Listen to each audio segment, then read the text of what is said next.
MLA అరవ శ్రీధర్ బాధితురాలు హర్షవీణ మరో వీడియోని రిలీజ్ చేశారు. పార్టీ కార్యక్రమాల్లో శ్రీధర్ పాల్గొన్నారంటూ అభ్యంతరాన్ని వ్యక్తం చేశారు.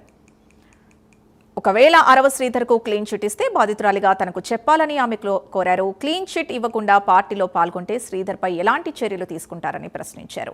2 నెలలైనా ఎలాంటి చర్యలు తీసుకోలేదన్నారు. తనకు ఇప్పటికైనా న్యాయం చేయాలంటూ డిప్యూటీ సీఎం పవన్ కు విజ్ఞప్తి చేశారు. శ్రీధర్కి మీరు క్లియరెన్స్ ఇచ్చారా, రిపోర్ట్ ఇచ్చారా ఇంటర్నల్గా? ఒకవేళ అలాంటి రిపోర్ట్ ఏమన్నా ఇస్తే నాకు కూడా తెలియజేయండి దయచేసి.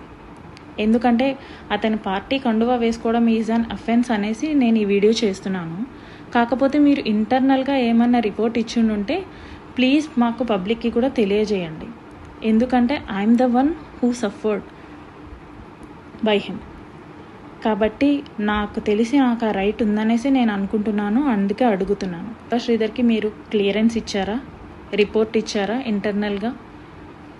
ఒకవేళ అలాంటి రిపోర్ట్ ఏమన్నా